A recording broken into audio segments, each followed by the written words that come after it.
lies! You're just saying that to trick me again! From the moment I was brought here, everyone despised me. I tried, but it was over before it started! So even if the whole world speaks ill of you, I'll tell them they're wrong. I'll defend you.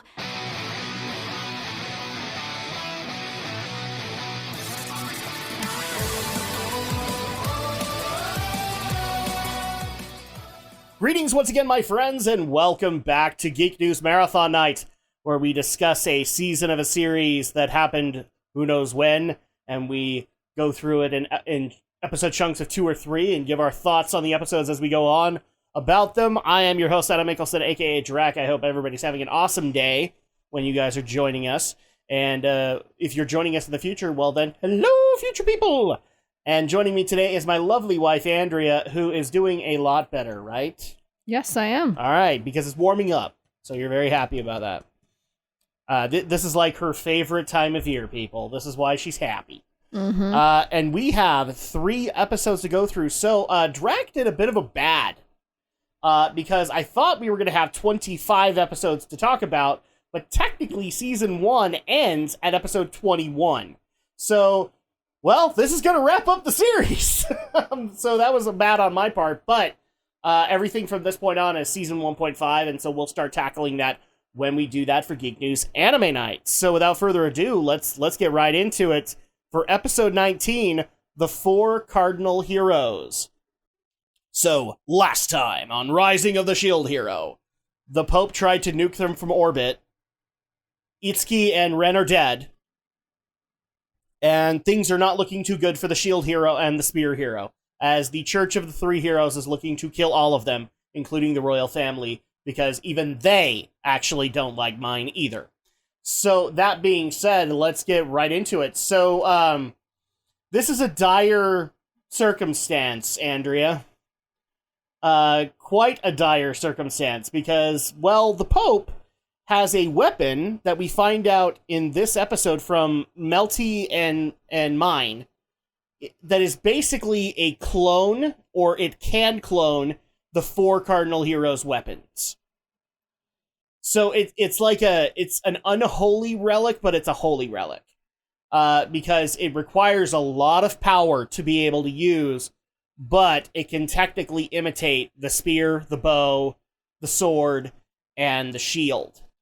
And with that, like I said, it takes a huge cost of mana in order to use it. So what the Pope has basically done is he's having his assistant rally all the members of the church behind them. And we're talking like an army of church, of like nuns and priests and all that, who are all praying and giving their mana to the Pope to be able to do the things he wants to do with this sword, with this weapon. And so at that point, you know, situation isn't looking very good for any of them right now, right? Right. And because of the fact that the Shield Hero and the Spear Hero wasted a lot of their energy fighting each other, this is kind of like an ideal moment for the Pope to strike. And so he's taking full advantage of it. And in fact, he actually gets ready to unleash an attack, and they are all so weak that they can't really defend from it. And he lets loose the attack, and then all of a sudden, out of nowhere, the attack gets deflected by Itsuki and Ren! So turns out Itsuki and Ren were not dead. So you were right, they weren't dead. What basically happened was, yes, they got caught by Mine and the church, and ultimately were saved by the Queen's ninjas. And so they were able to get their parties back up to snuff again. Or actually, no, their parties are still recovering. It's just them that has been able to come. And they also brought a message with them that the Queen is coming with her army to take care of the Pope. So basically now this has become more of a war of survival than it has anything else. It's not that they have to beat this guy. It's that they have to survive until the Queen gets there. So, stakes are better now that you have all 4 Cardinal Heroes. But, yeah, where are you at with this? With all 4 Cardinal Heroes together? Well, I think it's going to basically be like, okay, now that they're all there and accounted for, the question is, how well are they going to work together? That is actually a very good question. And in fact, while Ren and Itsuki are updating all of them, Naofumi basically takes his party and splinters off to go do his own strategy. Mm-hmm. So at that, I love it. Like, they're all talking about all this stuff, and then he pulls Melty, Philo, and Raftalia over and just puts them in their own little huddle. Their little circle And there. he's like, you take this potion, and we'll be good. And they're just like, Naofumi, what are you doing? I'm trying to make sure my party survives. Wait, we have to work together. We're not working together. That won't work.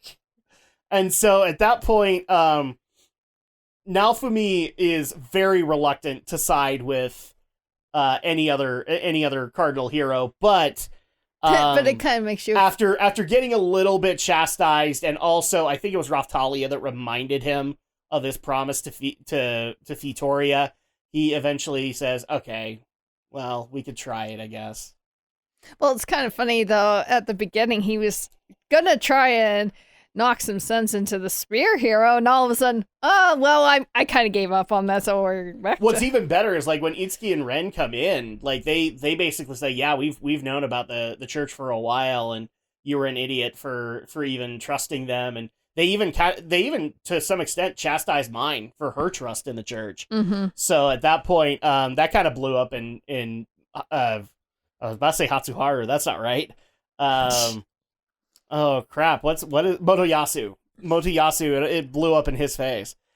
So they actually try so before they even attack, the first thing that the other three heroes ask Naofumi is like, "Do you have any other broken spells that you can use?" Are they basically admitting that they are? Well, actually, no. They actually don't admit it, because later on they say like, "Well, we're higher level than you," even though I don't know how they'd know that. And somehow you have more power than us. It's like, but yeah, you seem to have more power or defense. Like you can hold your own. Yeah, you can hold your own, and you have these broken powers like the Iron Maiden and all that. So at that point, there's like any broken powers that you can bring out. And he actually says, "Well, I can bring out the Rage Shield and see what happens, but I don't know if that's going to be able to help or not." And so they're like, "Okay, go ahead and do that." And ultimately, he brings out the Rage Shield, and this time it's a very powerful force over Naofumi, because he gets taken over again by the spirit of the dragon, or at least that's what he thinks it is. And so he tries to fight back against it, but then the spirit of the dragon says, "No, I'm not the spirit of the dragon, you idiot. I'm your rage. I'm your anger since you've come here." And basically, if people remember when he did the Iron Maiden, he only had like one arm clad in dark armor from that. I think it got to the chest too, but it didn't get to the other arm. This time it goes over the other arm, and it forms the dark armor on his legs. So like everything is kind of taken over. He's got shining red eyes, and he's ready to, give the Pope a pounding. Other people are going to take that badly, but ultimately, Naofumi is not able to control this, because he also just kind of acknowledges it. Like, this is the anger that he's had ever since he's come to Melremark.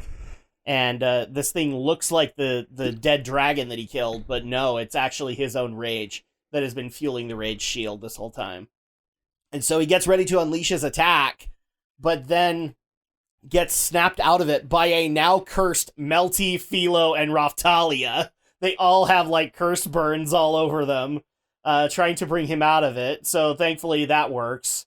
And Naofumi feels bad about it, but at that point he acknowledges, like, I can't control the Rage Shield to be able to fight this guy off. They get a couple of other attacks, and doesn't really work out. But thankfully, during those attacks, the four cardinal heroes all agree to work together with Motoyasu's party as well. So at that point, like, we actually do have them all working together to defend each other. And the Pope is basically like, "Oh, that's cute. You all are going to try and work together, huh? Well, I've been planning in the meantime while you all have been talking." And actually, this has been a thing that's been happening the whole time, is like, you see his followers like continue to pray, and the mana just kind of gets sucked out of them, and they eventually just kind of fall to the ground dead because they've given all their mana to the Pope, which, by the way, he doesn't give two shits about. He does not care because all of this is for the cause of God, right? Mm-hmm. And so with that power, he casts his ultimate defensive magic, Cathedral! And basically a giant CG cathedral forms over them. And it's basically like, if people remember from Yu-Gi-Oh! When, what was the card called? Dark Sanctuary? When that happens, it basically encompasses all of them. And that's pretty much how the episode ends, is like they get ready for his next attack when the Sanctuary is activated. Or the Cathedral is activated. So, final thoughts on this episode. What did it do right? What did it do wrong? Probably the only thing I think it did wrong was that it's like one of those wonderful tropes that you call, like, you have the exposition, was the exposition dump? For lack of a better term, yeah. And you're just wondering... She's learning her terms, everybody. I'm so proud of her. While they're in the middle of doing that, you just have the Pope just sitting there, just listening, and it's like, you could have attacked... Yeah, but usually it's the villain that's monologuing, not the heroes. Yeah, but you would think, wow, I'm surprised they haven't been nuked by now while they're sitting and talking to each other. It's like... Hello, and the guy is sitting there charging up his weapon. He basically has a Game Shark code activated. He has like infinite mana, so at that point, like, he could have nuked them at any given moment. I mean, he throws out a few attacks, but he doesn't like go for the big nuke from orbit again. Oh yeah, if he needs this thing to be powered up, why are you not attacking? Yeah. When it ran out of power. So I'm gonna say that. And this is going to sound weird, but follow me on this. I actually do like that they established the stakes of what the Pope is doing, because it does a beautiful job of painting him as a villain. Mm-hmm. Because you start to see, like, he says that all of this is for the cause of God, right? But then you see he just has no regard for any of the people that are giving him mana. Mm-hmm. He sees himself above everybody else, which is exactly how, like, a church-like villain should be. So I'm gonna give that a praise. Like, that was setting up, like, we need to end this guy quick before too many people die because of their devotion. Not only that, but we have to survive because he has this godlike weapon. But the other thing too that I actually like is that the conflict in this episode between the four heroes, even though it is crunched down to 20 minutes or so, it feels natural. Mm-hmm. Because you still have Motoyasu completely on the other end. You have Naofumi on one end, and then you have Itsuki and Ren, who are kind of in the middle, trying to point out each of the other's faults. Mm-hmm. And saying, like, no, this is dumb. We have to come together. Because we've even acknowledged this. Like, Naofumi has had some hard-headed moments, and so has Motoyasu. And so at that point, it was cool to be able to see that organic argument be able to happen. And then the other thing that I'm also going to compliment this episode for is the admission that this is not the soul of the dragon that he's thought this was for so long. It is his rage. It is his anger. It's his emotions since he has come here. Because I don't think even Naofumi realized it until now. Like, Melremark has hardened him so much that his heart has become almost like stone. Mm-hmm. And that has affected him. It's affected his personality. And so at that point, it's kind of a shocking revelation. And I like the fact that the shield took over because he couldn't handle that revelation. So I like how they established that. Mm-hmm.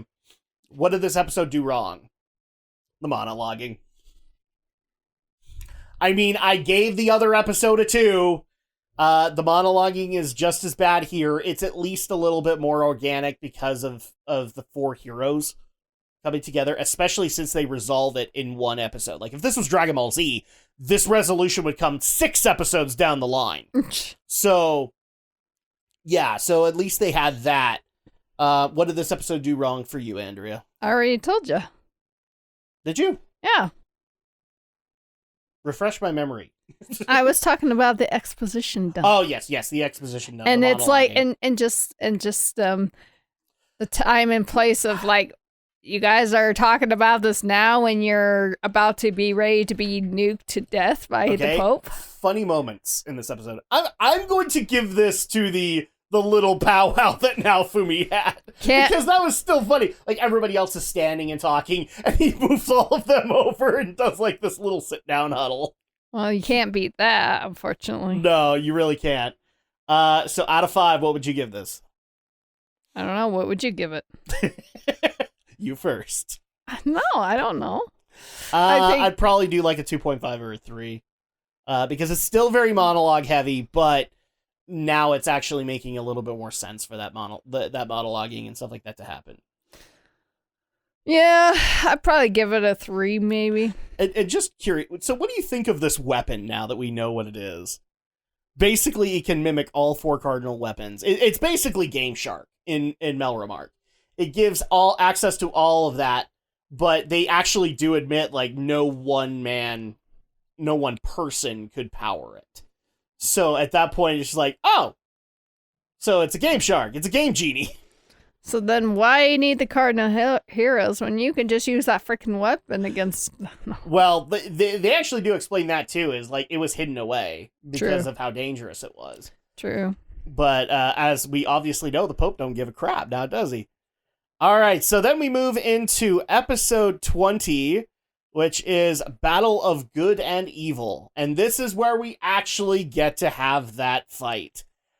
So the 4 cardinal heroes have teamed together, but the Pope is ready to go as well, because he has basically said, even though his assistant is basically saying, you need to stop asking for mana because so many people are giving up their lives for this. And he's basically like, no, brother, no, they must continue to give mana, because we must defeat the devil, which is, he isn't even calling him the devil of the shield anymore. He's just calling them all the devil. So this is now like, we must defeat the devil, for we are God's chosen children. And basically saying like, no, they must give even more mana. So in order to keep this cathedral running, and I wonder if in order to keep it running, he had to have like a constant flow of mana for this cathedral to continue to power itself. So a couple of attacks are launched in this.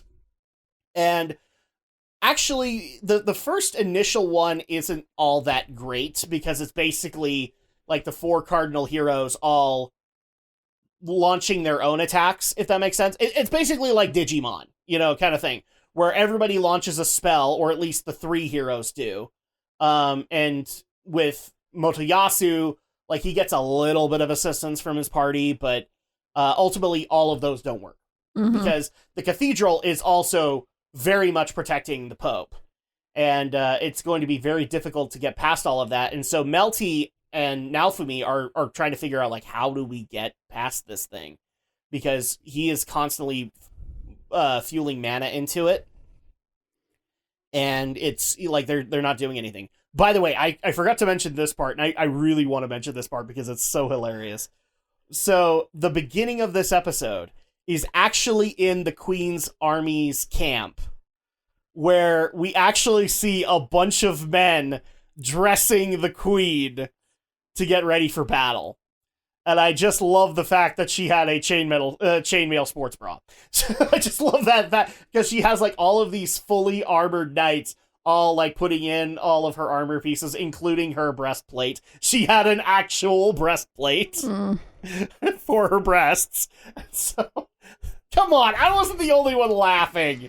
Come on. Like, usually in fantasy movies and stuff like that, it's a guy dressing the other one because women are off taking care of the children and all that. So I love this harem this reverse harem aspect where the Queen is being dressed by all the good-looking men of the camp. Mm-hmm. It's like, well, if you're gonna dress me, then you might as well be good on the eyes. And so she basically sends her army out, and she's like, please hold on, Shield Hero, we're on our way. But I had to mention the chainmail the chainmail moment. You're just like, holy shit, this is funny. So they do that initial attack. It doesn't really work. So they try to start doing strategy for it. And this is where things get a little bit complicated, because the other heroes want to go off and do their own thing, and Naofumi is wanting to stay back and actually assess the situation. Mm-hmm. And so, and also the other problem that they're having is that because of how broken they think the shield is, all of the other heroes are like using Naofumi as a crutch, and relying on his broken power to save them. Very, very video game thinking. Instead of realizing that, maybe we just barely saw this thing almost wreck his soul. Maybe we shouldn't use it to do that. And am I the only one that noticed that? Like, there was a huge reliance on Naofumi to actually solve the situation. For those that think, well, they just kind of seem like they rely on him. It's like, wait, you guys are doubting you guys are considered higher power than him, apparently. Yeah, they said openly, we're higher level than you. I don't know how they would know that, because we can't, like, when we see Naofumi's interface, you can't see their level. Mm-hmm. So, because I checked, like, every time we've seen, like, in the duel with Motoyasu and all that, you can't see their levels. Mm-hmm. So at that point, like, I don't know how they would know that, but they made the assessment that they are higher level. Maybe because they think that they got more XP because of Naofumi's hardships. But ultimately, some strategy is put into place. We actually do see, like, Ren and Raftalia team up to do some slashes against the Pope.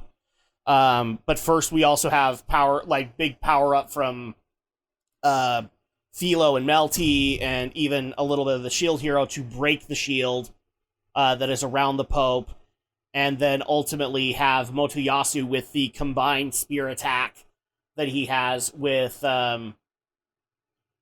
his party. Oh yeah, that's right. And then Philo actually helped Naofumi and him ride in so that Naofumi could block the attack, but then Motoyasu could go in for the kill, kind of thing. And it looks like everything is successful, except it isn't, because again, we're dealing with the overly broken Pope, and he basically starts to initiate the final attack of the cathedral. Although it's been called the ultimate defensive magic, apparently it has an attack. Try and explain that for me, please. If it's a defensive magic, how does it have an attack? I don't know. I think maybe what he basically does is he turns the big weapon into a bow and basically does the House of Mirrors trick, where he, like, masks himself in the cathedral and just starts shooting arrows at everybody. It kind of feels like that. I was wondering if you were going to bring up Kingdom Hearts 2. Well, the Xemnas attack, where you're having all the things come flashing and attacking. Yep, exactly. So, yeah, exact same thing. House of Mirrors. So, at that point, you know, everything looks lost, but then Naofumi finds the strength to be able to pull out a legendary shield ability that just comes out of nowhere. It's basically a MacGuffin at this point. Like, we don't really understand how he is able to pull this thing off, but he pulls out a legendary shield ability, Blood Sacrifice. And while he is trying to make this all work, because the Pope is trying to get the cathedral repowered and all that, he's like, it's okay, it still won't get to me. All of a sudden, we see a bunch of ice magic come in and encase him in ice. The Queen has arrived and has actually arrested all of the supporters as well, so he doesn't have that shield anymore. And then we get to see the Blood Sacrifice, which basically looks like the armor, like, turned inward and stabbed Naofumi everywhere, because it basically is just like a blood splatter from every orifice of his body. And then the blood becomes a demon to eventually eat the Pope. Am I not explaining it properly? I think it's like, where on earth did he learn such a drastic move? I'm guessing it's a curse ability. Oh, yeah. It has to be a curse ability. That has such a drawback for its user. And I love the fact that, like, all of this is happening and you see the blood spatter everywhere, and every hero is just like, what the hell did he just do? And Motayasu's party doesn't know if they care or not. And then Naofumi's party is like, Master Naofumi! And as soon as the cathedral goes down and the Pope is gone, and then he gets introduced to the Queen, and then Naofumi wakes up in a bed. He literally blacked out at the end of that because he lost a lot of blood. Mm-hmm. And the magic kind of took its toll, and from there on, like, they just cut to Naofumi back in the capital, all bandaged up, and they fill him in on the rest. And the Queen properly introduces herself again, saying that she has been wanting to talk to the Shield Hero and properly apologize for all of the horrible things that have happened to him. But that's kind of where this episode ends, is that they end on kind of the beginning of aftermath in the battle against the Pope. So, final thoughts. What did this episode do right? What did it do wrong? I don't know if there was many things to do wrong, to be honest. I think it was, played out as well as you can expect from that kind of a fight. No, yeah, I can't really mock too much. I mean, I will mock the fact that they pulled out a MacGuffin ability, a Deus Ex Machina out of nowhere, a legendary shield ability that Naofumi didn't know about until now. It's kind of how they solved the other wave, too. That's when he gets the Iron Maiden unlocked. So I hope that this doesn't become a trend. That's true. But it's just kind of like, man, that's eventually, you want to see, like, the abilities that we know of kill things. You don't want to see, like, this, the bullshit abilities come out of nowhere. Well, it's also kind of interesting that it's like, you wouldn't think that maybe Naofumi would be, like, looking through his attack, his shield abilities or something like that, and he'd be questioning, I wonder what this blood sacrifice is, and, he... No, they even show in the thing that it gets unlocked right then. True, but you would think he kind of question, I wonder what that is, and... No, it was very much in the moment, but if he was looking at it, he probably would have said, this is too risky. But yeah, like, we do actually see that, like, him cycling through his shields to see, like, what can I do here to be able to help out. And then I think he also kind of cycles through what he knows of Melty, Velo, and Raftalia's abilities as well. And... Well, I mean, yeah. It, like, it just kind of seems like you wonder if he knew what the potential of what it was going to do, and if he's like, well, I'm gonna do it, even though this may be the most risky thing he ever did. And... Well, especially since he basically pulled it out of his ass, yeah. Because that could have easily killed him. What I'm guessing is like, in gamey terms, it took him down to, like, 1 HP. And so, like, he passed out and all that, but, like, the way the things were looking, I was having 80s OVA flashbacks. So. Well, he didn't die, he just fainted. This is not Pokemon. We don't white out. Or black out, whatever it is. Oh, I've seen it both ways. So at that point, yeah. What did we think of the Deus Ex Machina of the Queen coming in at the last minute so that the Pope could not defend the blood sacrifice? Well, it's plot convenience. I don't honestly have a problem with it because, I watched enough TV at this point. Oh, yeah, like, well, they were... If you're trying to disarm a bomb, it will always stop at 1 second, and the people will... Like, if you're waiting for somebody to get there, they will always arrive at the last minute. Yeah, so. They were at, like, pretty much close to the point where they were pretty much defenseless until she arrived. What did you think of the Pope's death scene? I think I was completely like, what? I actually like the end of it where you actually see, like, the glasses come back up from the pool of blood. That was a nice touch. Because, like, the demon that kills them, I don't know if I can explain it other than it's a really fucked up chain chomp. But, like, it doesn't look like he's being swallowed down into a stomach or anything like that, but he is very clearly being swallowed. So I'm not going to knock that, but I thought it was a nice touch to say, like, oh, this is all that's left is his broken glasses, and then they sink down in the blood pool. It looks like something out of a drawing, really. It really does. And it's completely CG. So at that point, like, the other thing I was going to bring up with that, because of how CG it looks, did it take you out of that scene at all? No, but like, the Iron Maiden looked really good, but that one looks weird, and I think that was the intention. I just find it hilarious. It didn't look like some like demon with like a dragon-like mouth or something, versus it looks like something like. That was actually the other cool moment, is right when he does this, like the dragon spirit of his rage kind of takes over and monologues to the Pope, and then he says legendary shield ability, blood sacrifice. That was actually a cool moment too. Yeah, that's like the positives and the negatives. Funny moments, there really isn't any.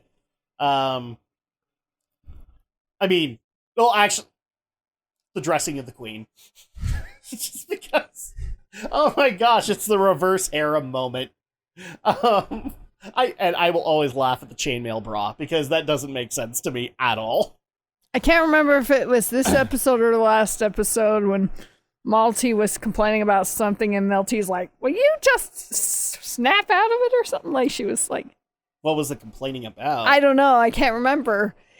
Maybe it was about something about to do with the weapon or something. And Melty was like, "Haven't you been paying attention to the?" Well, yeah, that also happens. Is like, she's still very much in her own little world. Oh yeah. By the way, we didn't mention this before, and I know that a few people have brought it up. How did you feel about when mine was casting spells, and then she would add in as a line, "And as the next queen, I order thee"? Sure. That was a little self-absorbed. Oh yes. But here's the thing that kind of helps it, is that eventually, when the Queen comes in and she actually does the exact same chant, the same chant, and says, "And as the Queen of Melromark, I order thee," then at that point, but at least with her, it sounds more noble. Mm-hmm. But with mine, it just seems petty to add that in. I actually like how Melty points it out and just like, "Oh, look at the stones on you." Yeah, and she'll be sorely disappointed. Well, you're not going to be the next queen. No. Not while Melty is around. Nope. Well, that was part of the point. She wanted to kill Melty. Mm-hmm. So then at that point, out of 5, what would we give this? I'll give it a 4. I've definitely seen boss fight or big fight endings that are better than this. But it's not bad. I'll probably give it a 5 until I see what more comes. Okay. And then we go into episode 21, and I was so excited to show Andrea this episode. Naofumi's Triumphant Return. Okay, so this episode is an aftermath thing. We start up again in the Royal Infirmary, where Naofumi is, and basically people are kind of filling him in on what he's missed, because he's been out for, I think they said a couple of days. At least, yes. At least. And also the fact that Naofumi's party has never left his side, although they are healed of their curse. So at that point, like, that also says a lot, right? Mm-hmm. I especially love that even, like, Philo and Raftali are overjoyed to see him wake up, and then Melty does the very... oh, crap, I can't remember what the term is called, but... Well, she seems, like, happy that he's awake, but be like, well... You know, I'm not trying to, like, be all... I can't remember what the character archetype is, but because there's actually a term for it. Let me see if I can find it. Let's see. Like, she doesn't want to admit that she's, you know... No, it's a Japanese term. Tsundere. Sorry, I had to go look that up because Asuka Langley Soryu is very much a tsundere. So she does the very tsundere thing of like, "Dummy, why did you have to go and hurt yourself?" And you can kind of see the tears welling up. Like, she cares about him too, even though they got off on the wrong foot. So that was kind of nice. And then, like I said, the Queen comes in, properly reintroduces herself, and kind of fills in on some of the details that Naofumi has been dealing with. After that, they eventually move out. I also love the whole thing where, like, we're here to change your bandages, and we just had them done like 20 minutes ago or so. Well, that was the queen's ninjas so that she could come in. Yeah, I know, but that's Kinda just thing. funny. That's just funny. Like, So yeah, that happens, and then eventually we end up at a balcony where basically we get an explanation for a lot of things, because remember, the queen has been absent this entire time, while all things have been going on. And now we kind of get a lot of those answers as to why that happened, because we've known that it's possible that the queen is on the shield hero side, but we don't know why she isn't coming immediately to the shield hero's aid. And we find out why, because the waves had started and she was actually off at like some peace summit between the other countries, where they had actually come to an agreement that each country would summon one hero. So then at that point, they would all have different beginnings and be able to defend those lands and be able to have those parties and everything like that. And ultimately what happened was the king said, screw that, because our country has been the most affected, even though he doesn't necessarily know that. And he summons all four, which upset the other countries that they had the gall and audacity. So the queen is actually...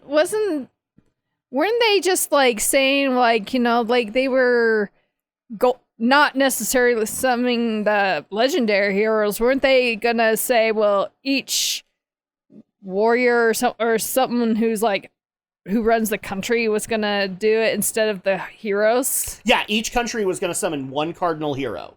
I didn't think then basically the premise there is like they would fund them and they would give them a party and everything like that. And I actually think that's actually a great idea, because, you know, when you think about this from a royalty perspective, yes, you know, royalty is supposed to have like endless amounts of gold and everything like that, but you know, that's one country's economy that's being affected, and now that we know that there are multiple countries, like they could be helping as well. And I can guarantee you, what is it, the country of Siltfelt, which is a demi-human country, they would have totally taken control of summoning the shield hero, and bringing him in and trying to support him, because they would know that Melremark doesn't like the shield hero, kind of thing. So at that point, like, we have that. So the reason that the queen was not there was because she was basically on an apology tour.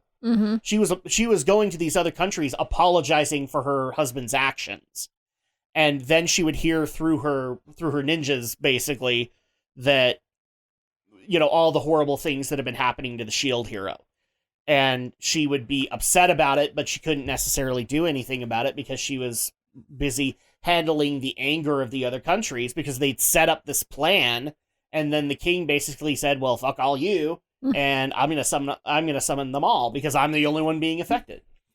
And yet, I'm surprised he even bothered summoning the shield. Well, he tried not to. Yeah, that's true. But he summoned all four, and so at that point he had to deal with the shield at that point. Also, we do find out, speaking of that the king of Melremark has deep-seated hatred for the shield hero, and we're not sure why. It's based in something of the king's past, but it isn't very much explained. But it very much kind of paints the concept that the Three Heroes Church was very easy. It was very easy for them to manipulate the king because of his natural hatred towards the shield hero. So at that point, like, we have all of that in place. And this entire time, by the way, the queen has been apologizing left and right to the shield hero because of all of the horrible things that have been happening, and the fact that she wasn't there to be able to help out, and she wasn't like, you know, she even admits, like, I sent Melty here to try and get them to stop, but also to try and help you. And so she tried to do everything in her power, but she couldn't come back and do it herself. So she did what little she could. But then Melty or the queen looks at Melty and basically says, I need to speak alone with the shield hero. And Melty takes Philo and Raftalia, and they go get something to eat, because that's the easiest way to get Philo out of a room.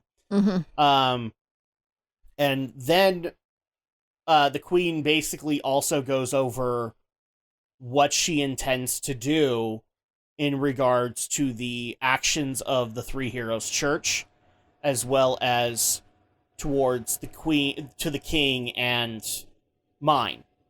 And this is where this is an anime trope where they go quiet about this because it's going to be in the story. But basically, she's telling Naofumi this, and the only way you know, like, what's being said is you get Naofumi's reaction. And his reaction is just shock at what's being said. And we don't know necessarily what's being planned, but we know that it's shocking him to his core. And so at that point, I'm going to do something a little different with this episode because I want to go over the next events in their preceding order and get Andrea's reaction to all of these because of how you reacted in the first episode with everything that happened with Naofumi. And you've been honest about it, so now I want you to react to all of these things. So, first things first. After that, Naofumi goes to bed and has a nightmare about basically what's going to happen the next day. He's in a courtyard. It's basically a public execution that's being done for both the king and mine. And he's basically saying, like, this isn't right. That, you know, like, he's doing all the dream stuff and then wakes up from the nightmare. What did you think of that night? What did you think of that nightmare? Well, obviously, it sounds like, despite Naofumi having a deep hatred for them, for the way they treated him, I think he has a conscience enough that he's like, well, sure, they're scumbags, but I don't think they deserve that. But what did you think of the punishment that was being put on mine and the king? Like, you see them get put into a guillotine. Mm-hmm. And then the dream ends with the blade going down, kind of thing. So, like, what's going through your head? Too stiff? Just right? Yeah, what's going through your head when you see this happening? Just disbelief, I guess. I don't know. Disbelief is in too much? Okay, with that done. So we're also going to backtrack a little bit. Because I actually realized I glossed over this. So, when she is telling Naofumi about the punishment of what's going to happen to the queen or to the king and to mine, she also asks, like, what is the Shield Hero's next move? And this is going to be another individual opinion.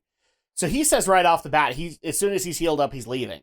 But she basically begs him to stay for one more day to see these events happen and for her to personally clear his name. What'd you think of that? Well, I think he was pretty, like, he was kind of... If you were Naofumi, would you have stayed? Or would you have gone? I think he probably would have gone just because, well, you know, he's still kind of reluctant about anyone who's in the royal family despite... Yep. Even though she may seem... Do we honestly think that clearing his name matters to him at this point? Now that he knows that the waves are a much bigger problem than he thought they were? I think honestly, I think... Because, I mean, look at it this way. Like, this one country doesn't like you, but these other three, they don't have problems with you.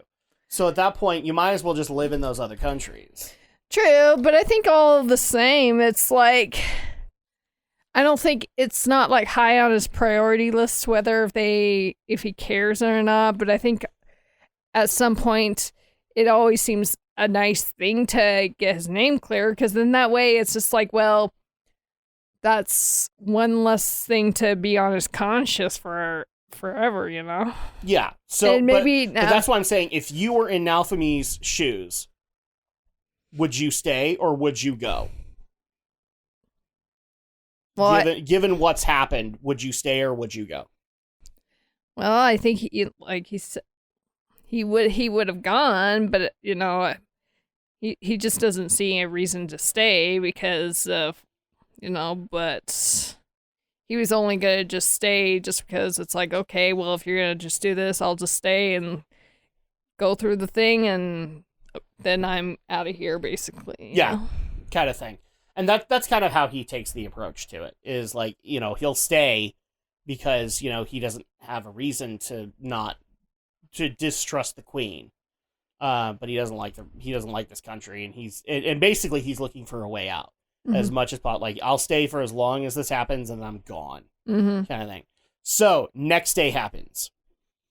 Naofumi rounds up his whole party. They all go to the palace, but when they get there and they meet up with Motoyasu, Ren, and Itsuki, they notice that at some point when they were traveling, Melty and Mine disappeared from their parties. And Motoyasu's like, nobody's seen Mine, and I don't get why. And Naofumi is basically under the assumption, well, they're royal family, so they probably got pulled away by AIDS or whatever. What did you think about this mysterious Mine disappearing and nobody knows where she is? Well, you would have to figure, oh, well. See, this is the thing. Like, we kind of know what's going on, but, what did you think of Motoyasu, genuinely concerned about where Mine was? Well, I think it'd be obvious. It's like, well, if you're related to the royal family, you figure it has something to do with that, and, you can't just expect them to not be in your party, and or you can't just expect them to be with you when they're at home in their kingdom. Mm-hmm. So especially if now that the queen is back, I think there's the cardinal heroes are then led into the throne room where the queen is there but not the king, and immediately the queen takes care of the whole issue with the Pope very, very quickly and very precisely. But then she says, let's get to the full heart of the matter. And by the way, this is another thing that I want to point out. Through the crystal ball stuff, this is being televised for everybody in Melremark to see. And so at that point, the king and Mine are being brought in cuffs, in chains. And obviously Motoyasu reacts to this. What was your take when you saw them coming in chains? Well, I guess they got their just desserts there. I'll tell you what happened with me. Damn straight. Mm-hmm. Both of them. They take care of the king fairly quickly because really his crimes are a shorter list than mine. And so at that point, they basically kind of go over his, which is that he sided with the Three Heroes Church to violate international law and summon all four cardinal heroes. And I think he even admits in this that he tried not to summon the shield because he doesn't want to summon him. But then we basically kind of have the exact same explanation that we expected, which was he just never liked the shield and he never wanted to do anything good for the shield, but he wanted to take care of the waves. Mm-hmm. And so at that point, the queen kind of acknowledges that being his reason. What did you think about his reasoning for it? Like, if he wanted to take care of the kingdom while the queen was away, I mean, he had somewhat good intentions, but at the same time, it was not for, the best for everybody in every of the countries. I think I agree. I think that maybe in a twisted way, you could say he had good intentions when it came to this, but he still did things wrong. Like because they actually kind of give the impression that he might have known about the deal that was being struck with the queen, and he still openly disobeyed it. Mm-hmm. And so at that point, that's why it's alluded to, but it's not directly said. So at that point, you could give him a little bit of leeway there and say he didn't know that deal, and he just kind of acted in the best interests of his people. Okay, so you can give him that, but then what if he actually did know? Then it's a whole other boxy. It's a whole other can of worms. I know. It's like you could do it for your own good reasons, but at the same time, you're kind of doing the wrong thing because you're going against who's the highest in the whole entire monarch. Yeah, especially when this is supposed to be a matriarchy, not a patriarchy, Mm-hmm. and this authority technically, like, he shouldn't have had the authority to summon the heroes, honestly. Because it sounds to me like the queen would have the final say on that, especially if she went out to go talk with the leaders of other nations, and she didn't send him. Because usually the way that would go in other series and stuff like that is that the king would be, I'm not going in the feminist direction, guys, but if you're the head cheese of your nation, you would send somebody to do that. So that you could still act on your country's behalf. And she is the big cheese of this nation. She went herself and put him in charge. So at that point, like, you know, I get that some people can empathize with him, but my empathy ended the second that I heard that there was a possibility he might have known the deal that was being struck. But so at that point, this was not for the sake of the nation. This was his own personal bias. And probably they even allude to the fact that the Three Heroes Church might have urged him to do the summoning. It's kind of interesting, though, but it's like, what was the purpose of, you know, if the church was the one who was trying to encourage him to summon the heroes, why bother doing that when they wanted to get rid of them in the first place, you know? Yeah, well, they actually kind of answered that because the other heroes were convenient. The shield hero was not. And then ultimately, because of the actions that they committed while they were there, the church eventually just said, we don't even want these heroes. Okay, because that I was like, man, if they were against... They basically adopted the Feetoria position, like, but for different reasons. They're like, well, these guys are scumbags as well, so maybe we'll just get rid of them all and summon new heroes. Okay. Kind of thing. Because I was just like, it makes it sound like the Pope didn't have a care for the cardinal heroes anyway, so it's like, why? I would argue he probably didn't, because of the god complex that he was dealing with. True. But now we get into the juicy stuff. So, Malty, Princess Malty, is then held down while a slave crest is being applied to her wonderful bosom. Except it's not wonderful, it's rotten because of the soul that lies behind it. So there is a slave crest attached to her, and she is now tied in a slave relationship with the queen. And everybody is freaking out about, why on earth would you do this to your own daughter?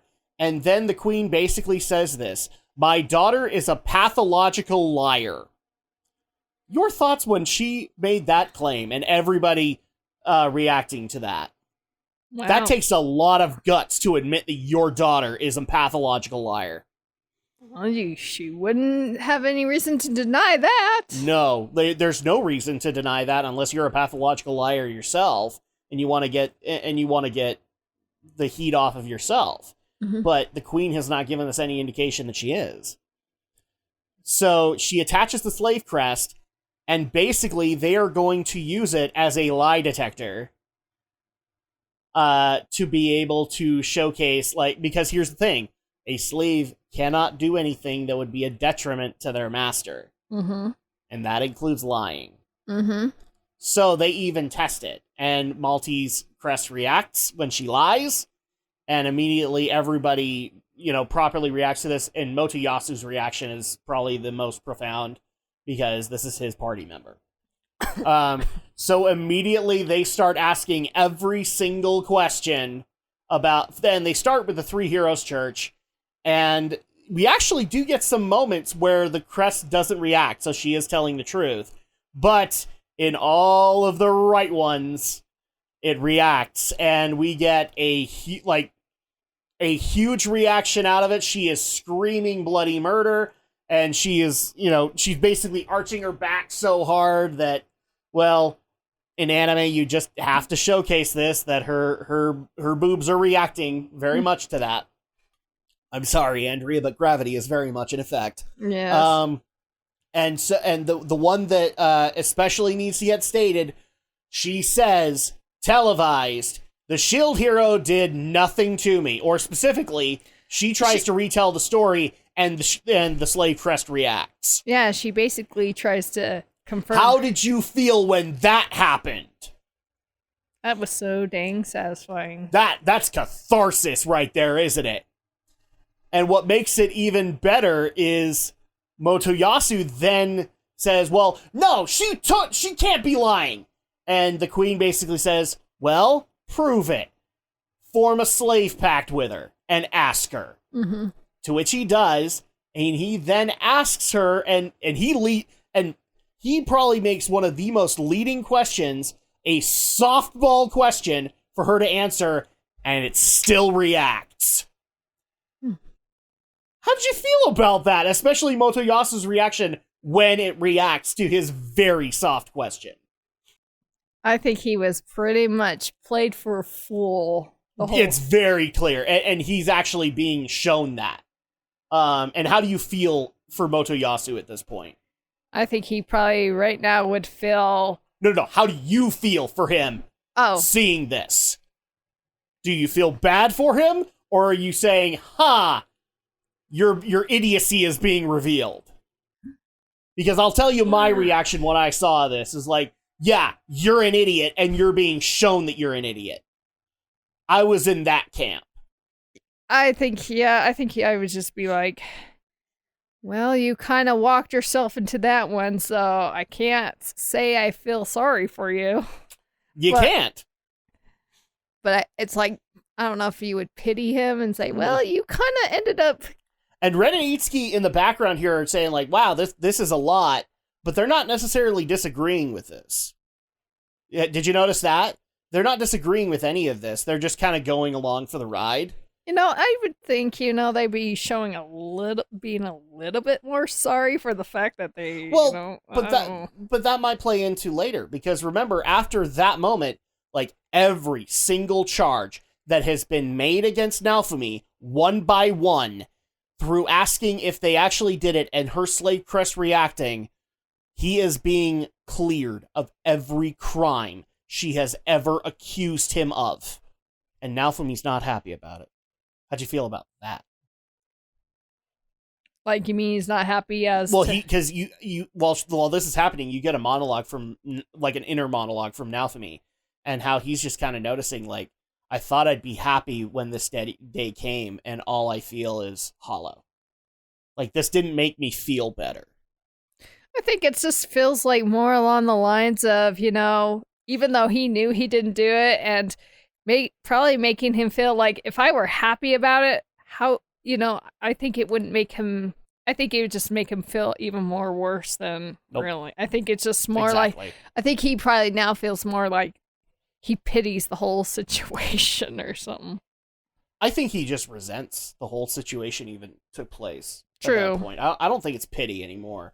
I think he's just like, I'm just done. I don't want to deal with anybody here.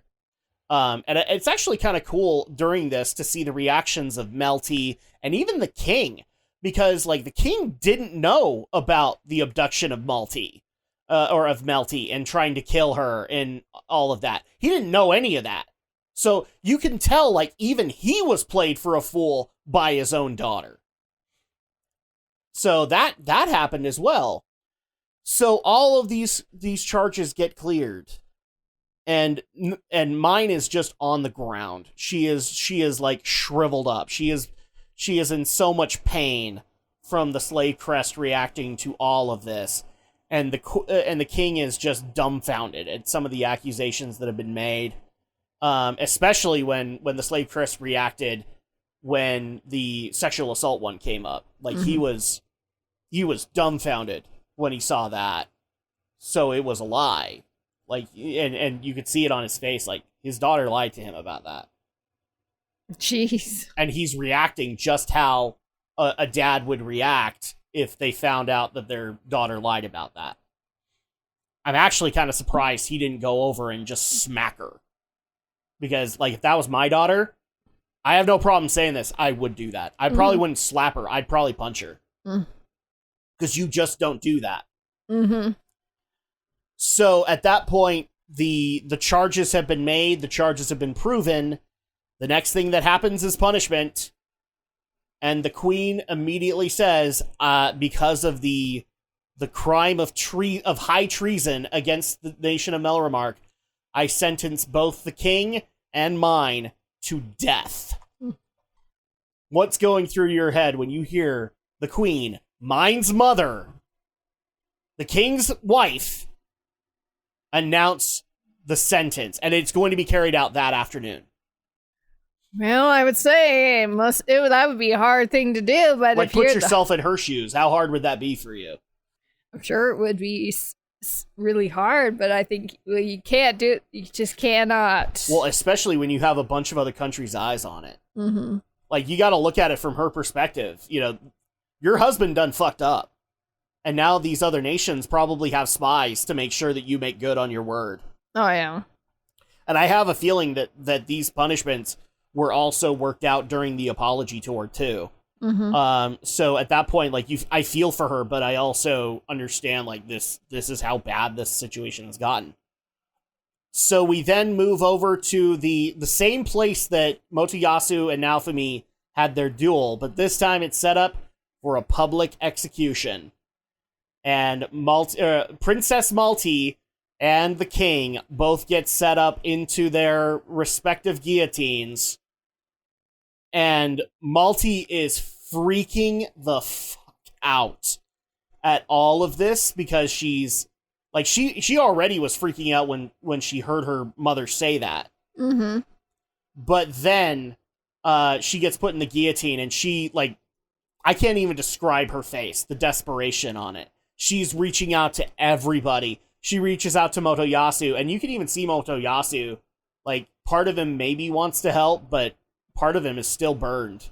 I think he just seems like, I'm like, I cannot believe you did that and dragged me into this. I honestly think, yeah, because he turns away. Like, you could tell he still kind of cares. Like, he's still probably digesting this, but he's also burned at the fact that she lied about this stuff. Mm-hmm. So you have that, the sword hero, the bow hero, they're watching on, but they're not going to do anything about it. She reaches out to her mother, and this is one of the interesting reactions.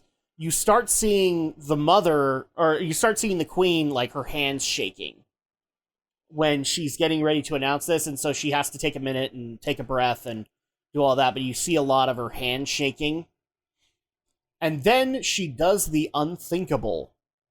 She looks up at Naofumi, begging for her life from him, and what makes it even more interesting, especially to Naofumi, is while she's doing this, her movement is very erratic. Like, she's trying everything in her power to get out of this guillotine. And yes, they focus there on the boobs and the fact that they're dangling and all that. But I think that this was by design, because what else is around that breast area right now? It's the crest. It's the crest. And more importantly, the crest isn't reacting. Mm-hmm. She's honest to God, telling the truth. Please save me now for me. Like, up until this point, she has said nothing but, like, Devil of the Shield and all that. She refers to him by his name. And in the Japanese version, in the subtitles, I even went to go check this. In their first episode, she's referring to him as Naofumi-sama. So that's supposed to be a sign of respect. Mm-hmm. And then during the series, she doesn't give him that anymore. And at the very end, she actually, during this, she starts saying Naofumi-sama. Mm. So, like, she's begging him for her life. And what's going through your head while seeing this happening? Especially the slave crest not reacting. Well, I'm pretty sure at least that's a confirmation that he's like, well, she's actually being sincere and telling the truth for once. Yeah, but, like, when you look at this, like what's going through your head with it? Like, are you feeling bad for her? Are you feeling like this punishment's too much, or anything like that? Or are you just like, kill her? She did this to herself. Personally, I don't think I would wanted to see her die that way, because quite frankly, I don't think she deserves a death like that. Okay, but do you understand why she's getting it? It's mainly because of the crime she broke. Yeah, but I'm pretty sure there are worse punishments that she can deal with. Yeah. But that just, I'm pretty sure, like Naofumi, he's like, well, you know what? I don't care if she lives. She can Well, we'll get to that in a minute. So Naofumi notices that and immediately cries out, "Enough!" The whole courtyard goes quiet. And he starts to point out, wow, she must have real stones to reach out to her victim and ask him to save her, and the crest doesn't react. And he is basically pointing out like the absolute nerves that she must have after all that's happened today, and she is now begging the person that she screwed to save her. And the crowd is just kind of it kind of giggles at that too. That he just basically points out, like, given the nerves on her, I don't even think this guillotine would be able to cut through her neck. So I've got another idea, Queen. How about we do this? For the rest of their lives, the king shall be called trash, and mine shall be called bitch. Now, I know that the B word is especially one that women don't like. But being referred to that as your name for the rest of your life, how do you feel about that as a punishment? Instead of them dying, they can live, but now their names are trash and bitch. I think that's more suitable, really. Now, I want to ask this specifically because women don't like men don't care about being called bastards. They really don't. Unless, well, you're an actual bastard and then maybe you have a problem. But women hate being called bitch. And what Naofumi is basically saying is, because of what she has done, she will be called that as her name the rest of her life. I think she is gonna... Is this a worthwhile punishment or is this a dumb punishment? To me, I think it's worthwhile. See, that's saying a lot, because, considering. I mean, after all, Naofumi pretty much had to deal with everybody being against him, and he couldn't even go home, so she might as well deal with the same punishment, only this time. And there's a reason I want to emphasize that, because again, with these accusations, you destroy this person's life. They can't do anything. You saw this happen to Naofumi. Naofumi had to go to the black market to be able to get a party member because nobody was going to work for him or was going to properly work with him. So at that point, like, I get that that's a really nasty term, but it's kind of warranted here. Not to mention, it's like, now she'll probably... No, it's not kind of warranted. It is warranted here. Sorry, I wanted to clarify that. It is warranted here.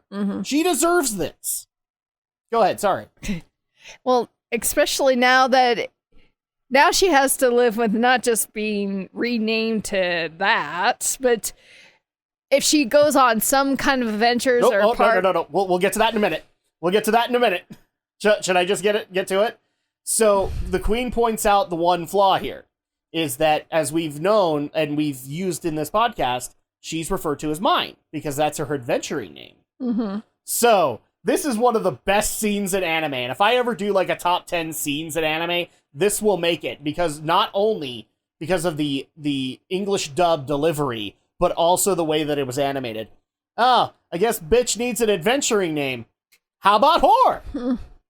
Sorry, you guys can't hear it on the mic, but so basically saying that not only will her name from here on be bitch, but if she tries to use her adventuring name to get out of that, well, her adventuring name is now whore. Well, yeah, now... So go ahead and finish your thought. So, bitch and whore, those are her names now. So now that if she ever does have to go adventuring, I'm pretty sure a lot of people would never want to have her in a party. They probably, wouldn't trust her. Because... Well, I mean, we're assuming Motoyasu would still keep her. But yeah, if she ever tried to do that with another one. So basically, it seems like her life is now pretty much ruined. It's not necessarily... It's not ruined in the sense of Naofumi, but it's damn close. Oh, yeah. Because at that point, like, Motoyasu hasn't given any indication that he wouldn't not have her as a party member, just that he didn't want to see her die. Well, true, but if they're not going to be there until once the waves are gone and they're gone, she's pretty much left with what she has, Okay, but yeah, I get that concept. Like, her life is destroyed, But unlike Naofumi, who did nothing to destroy, like, hers is warranted. Mm-hmm. She did everything that she could do to destroy her life. And her mother knows it too. Because, you know, she even calls her a pathological liar. Mm-hmm. So at that point, like, all of these are warranted. She walked herself into this. Frankly, I wish this would happen in real life. I honestly do. Especially to, I don't know, for example, the accusers of Vic Mignogna. Mm-hmm. Because they, to this day, 3 years later, they still have not shown one scintilla of evidence towards their claims. Not one. They've been asked for it hundreds of times, and they still will not produce it. If all of a sudden the judge looked them in the eye and said, from here on in, your name is bitch, I would have no problem with that. And I know that some people would be like, you hateful man. No, this is more than that. They destroyed a man's life out of petty jealousy. Mm-hmm. That's what this is. Mm-hmm. Because, and I honestly do believe that mine did this out of jealousy. Because the heroes would technically be upranked than her. So she wanted the power of a cardinal hero, and she was willing to go to dirty means to be able to get it. So, no, I don't feel bad for her in the slightest. And if this was happening to my own daughter, I'd look her in the eye and go, no, you did this. Now you reap what you sow. But it's very interesting that she's like, well, she targets the shield hero. You know, because you think she would target any hero if she was really I honestly believe that mine targeted the shield hero because of her father's hatred of the shield hero. That's true, but you got to question if she did really was jealous of any of the cardinal heroes because she wanted to be in rank with them. You know, I don't know. It's just I think, in all honesty, she went where she thought there was power. Sure. Like a lot of her actions are basically she's the equivalent of a Twitter clout chaser. She goes where she thinks the money is, and she does what she needs to do even if it means using her womanly assets to be able to get it. But like, there would be no difference between mine and, say, Amaranth. Yeah, I guess that's true. I mean, after all, she picked the spear hero because she knew she could manipulate him. And I'm guaranteeing you that's exactly why. Maybe she looked at Renanitsky and said, I can't do this, but hey, there's my John. There's my mark right there. Yeah. Sorry, I cut you off. No, that's kind of... So, and the reason that I'm asking this is, again, these are terms that women don't want to be known as. And as a woman yourself, you think that this punishment is fitting. I mean, could you imagine, though, if she was trying to manipulate the shield hero, she probably wouldn't get approval from her father. Because he's like, I don't want you anywhere. Well, actually, I mean, he didn't approve of it, but he applauded. I'm guessing as a dad, he probably applauded her decision because she wanted to try and help the weak shield hero. But he probably wasn't happy about it because he doesn't like the shield hero. True. It's just kind of interesting because it's like, well, if her goal was to manipulate and take control of whichever cardinal hero so she can use it to her own ends, you know, it's like... Well, but she probably also looked at the shield hero and said, like, here's the way that I kind of look at it from mine's perspective. Motoyasu was still acting like this is a game, and so he was still trying to be all bravado, and so maybe that's what lured her to him, is that she thought, you know, he was a man's man, but then she saw the naivete of Naofumi and went, I can take advantage of this, and then through that, maybe she saw the probably bigger naivete of Motoyasu and said, I can manipulate this. Yeah, it does sound like that, because it seems like she wanted to take advantage of at least one of the cardinal heroes. She thought maybe since her father hated the shield hero, maybe she thought, well, he might be, but then maybe and you know what? I forgot about this.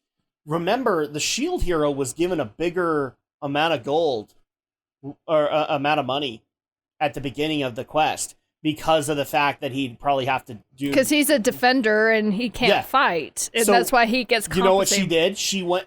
Because the first thing that she asked him to do is buy her all that armor. So at that, I'm guaranteeing you that's why. She saw all that money, used it for herself, and then went to Motoyasu. Well, she probably thought she could do the same thing with the spear hero, but she realized that Naofumi seems a little bit more harder to manipulate because he seems to be more he's not aloof, he's more ground leveled. He kind of understands maybe the situation, like he strategizes how he wants to do things. So she's like, I'm not going to get anywhere, so I'm going to play this. Remember, she tried to get him drunk. Yeah, like she thought she could. She tried to get him drunk and then maybe realized, oh, okay, he's not as naive as I thought he was. So then then went to Motoyasu. Yeah. Because he seems like, well, I can just do my charm and he will just fall for anything. But the main reason I'm kind of bringing things back to the titles again is, again, this is a woman saying that. Mm-hmm. Like, if I were to call you a slut right now and mean it, you'd probably slap me across the face, right? Yeah. Because you would know it's not true and all that. But in this case, it is. Mm. And I get it that women don't like being called that, but that's kind of why I want to put the emphasis here. You as a woman are basically saying this is warranted. This is a punishment that's worthwhile for her because of the actions that you have seen displayed. And that's a big deal. Honestly, that is a big deal. Because, especially in the Vic situation, a lot of the people that are siding with Vic, there are female supporters of Vic. There are. But a lot of the vocal ones are male. So at that point, it's like, well, just men covering for each other. But then occasionally you'll have this one female content creator who will come out and say, no, I actually support Vic too. And then the whole narrative is lost, kind of thing. And that's the same thing here. Is like, oh, wait. This isn't just a man versus woman thing. This is a common sense thing that's happening here. So I didn't mean to stay too long on this, but I wanted to emphasize, like, this is what's happening here. Mm-hmm. And that's why this has all the more meaning. So the queen agrees to this and also abolishes the Three Heroes Church in Melremark and readopts the international faith of the Four Heroes Church. So that's another interesting thing, too. Only in Melremark was the Three Heroes Church a thing. And the crowd accepts this overwhelmingly, especially after seeing the shield hero get exonerated. They're like, wait, we can celebrate all four heroes? That's great! Let's do that! And they all start throwing in their medals into the crowd. That's also another good moment for Naofumi. And ultimately, that happens, and Naofumi gets ready to leave. And Ren, Itsuki, and Motoyasu try to get him to stay because of the party, or, the party that's probably going to happen to celebrate their victory, which is when the queen steps in and basically says, are you still going to leave? And Naofumi is still very much of the opinion, I'm leaving. I'm done working with you guys. I'm going to go help the rest of the world. But much to the queen's gratitude, he also points out, like, I'm not just going to leave Melremark in the dust. I will help you, but I'm going to help everybody. I'm going where the waves are, and I'm going to help out everybody. I'm not just going to help out Melremark. Basically saying, like, I accept your apology, but this is bigger than that. Like, this situation is bigger than this country. Mm-hmm. So I kind of like how Naofumi handled that, and from what I can tell, you did too. Where he made it very clear. He doesn't hate the queen. He doesn't hate the king either. I think he's just kind of like, well, you know what? He's just kind of over it. He's just like, I just want to be done with this hold and put it behind me and focus on the threat that is to come. Yeah. And, exactly. it's like, I'm not going to turn my back against you because I'm a cardinal hero and I will help wherever I can. That's just basically. So at that point, he gets ready to leave, and they start saying their goodbyes because Melty is actually going to stay in the castle because she's the crown princess. She's got other responsibilities, which is kind of surprising to me. I would think that the queen would basically say, no, your responsibility is to help the shield hero, as kind of a sign of gratitude for her accepting her apology. But they actually get ready to separate, and so they kind of do a little bit of a goodbye scene from Melty's perspective, and the queen is behind her, and you actually see the queen just fall to her feet, and then out of that you see a knife fall out onto the floor. And he's like, what is that doing there? And Melty is like, Mother, what's that?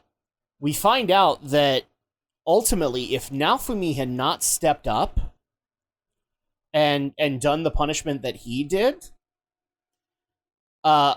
she couldn't go through with it. She couldn't execute her daughter. She couldn't execute her husband. She was then going to offer herself as a sacrifice, because ultimately, and it makes sense too, like, ultimately she let down the shield hero because she didn't ultimately aid him in his time of need. She didn't do any of that. And so she was going to offer up her life instead. I don't know about you. That would have sucked, in my opinion. That would have sucked. Let's just kind of go through that for a minute. Mm-hmm. She executes herself in exchange for mine and for the king. First of all, nowhere near fitting. It's like, I get you. Like, we can get it from the perspective of, like, she's a mother, she's a wife, she doesn't want to do it. She doesn't even want to kill him. But she's technically done nothing wrong against the shield hero. She's been the only ally of him. At least out of the royal family, aside from Melty, she's the only one who was in support of the shield hero. Yes. Well, and technically, the queen sent Melty to him. Mm-hmm. So at that, like, she's been the only one that's been on her side. Now, think if she had executed herself. Now he's back to the original situation? Oh, F that noise. That would have been stupid. So at that point, I like this because it adds a whole lot of power to Naofumi's decision. Because he ultimately saved the queen's life, too. Mm-hmm. So I like that. And ultimately, this is kind of how it ends with Naofumi walking out of the Kingdom of Melromark, but with an honor guard this time. And he even kind of points out, when I left here originally, I was on my own, and nobody trusted me. And now I'm being walked out with a freaking honor guard saluting me. Just to show, like, how much the situation for Naofumi has changed. And also the fact that he's happier because of it. He's much more content with He's much more... I like how you put it. He's much more content with his... And I think that's also partially because I think he also likes the punishment that he gave mine and the king, because it's a little bit more appropriate, and it isn't hollow. Like, they're still gonna have to deal with this for the rest of their lives. So at that point, he can live with that. But now he's content because this is resolved, and he can go work on other things. He can focus on what his role is now for... Yeah, he can go work on the waves, he can go work on his party, and he can, more importantly, work towards getting home. Which is what he wants right now. He wants to go home. So it's a great ending to this first season. So wrapping things up, what did this episode do right? What did it do wrong? Is there anything that you can think of that it did wrong? I can't really think of anything that... So this was a good episode. I think it was a really good fitting episode. Especially as a season finale. I mean, I really liked the whole, slap in the face with the spear hero. Like, he's like, kind of like, I cannot believe you just played me for a fool, sort of thing. Yes, and I think that was needed too. Like you needed to have that moment that even he realizes he was manipulated. But as for the other two heroes, it's like, oh, okay, well, we just accept, what it is. It just seemed like... Well, they were shocked too, but ultimately they as they were hearing this stuff, they kind of realized, like, we put our cart in the wrong horse here. And, I don't know. And Naofumi was always with us, kind of thing. Yeah, it just seems like... I don't know, the whole thing between, it's like, every time whenever it and actually, speaking of Ren and Itsuki, we forgot to mention this too. You remember that whole guild dispute with the payments and all that? We found out that was the Three Heroes Church that screwed them. Because ultimately, due to how they handled their situations, the church decided not to pay them. And they blamed it on Naofumi instead. That's another interesting one that he got exonerated for. So, sorry, go ahead. No, I kept thinking about that. I was like, I thought maybe they got upset because they paid him for fixing their messes. No, okay. It's just ultimately they didn't get paid, and so they blamed the Shield Hero for that happening. Oh man, it kind of makes you kind of wish that they didn't seem like, they should have been a little bit. Seems like they were kind of like a little more remorseful than. Well, I think for all three of those heroes, these episodes were basically a shot in the arm for them, where they had to realize that this isn't a game. This is real life, even though it looks like a game to them. It's real life for them. And so at that point, like, they need to start acting like it. And for Ren and Itsuki, that happened a lot quicker, but Motoyasu, I think, still kind of has that problem. And partially, I think that was because of mine.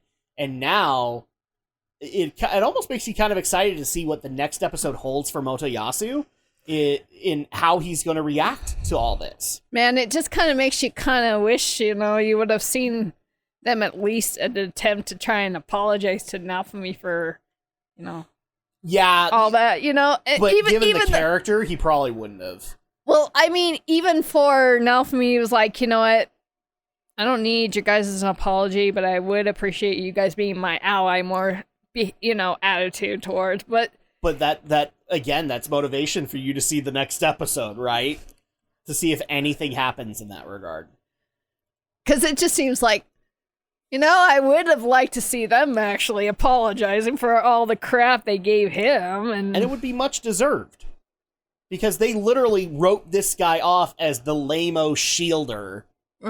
And then, as soon as he gets these accusations, they immediately go, oh, well, he's a scumbag too. So there's really no reason to work with him at all. I know, especially I kind of find it funny that, like you said, they think, the shield hero is like the weakest thing, and they think, well, nobody ever plays the shield, and yet they're relying on his abilities to defend. Yeah, you got any other broken abilities that you can pull out? Like, really? Uh-huh. You kind of make it sound like he's like uber powerful or something. Exactly. So, I mean, yeah, there's definitely a lot of breadcrumbs there that lead into I want to see the next episode. Because I want, like you're saying, I want to see if any of this happens, kind of thing. And at that point, I'm sorry, but you're going to have to wait until we finish Fruits Basket Season 3 before we do that. But, funny moments in these episodes, because there really isn't a whole lot wrong to call out in this. I think it was just all funny that the boob jiggling. I will always go with that because it's just the dumbest thing. Like you're seeing this Slave Crest react, and you're supposed to have the emotional reaction of yet another lie revealed, and then they basically use her body as a means to just show how much of a slithery little snake she is. And so every time, I especially love that one of my favorite game series that eventually I will introduce Andrea at least into, because you need to see it, is the Phoenix Wright series.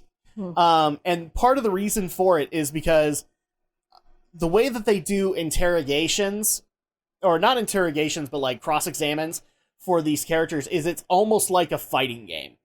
So, like, as soon as you interject yet another problem within their testimony, then you hear the fighting game, sound effect, and they get hurt by it.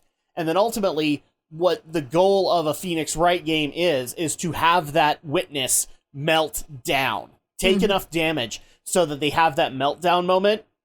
And the way that last Slave Crest reaction happens, where like her boobs just kind of bust out of the breastplate, that was like a Phoenix Wright level meltdown, and it's so cathartic for me. to have that happen to her, because it's just it matters so much. So yeah, I will call that funny, but also very, very justified. Oh, I just think it's still kind of funny when, the spear hero's like, he's like, I don't believe any of this, and yet he's trying to question to find every way to prove that, what she says was in the right, and I also like how he reacted to the queen. She's like, okay, prove it. Put the slave pact on, and even he's like, you're her mom. Why would you do that?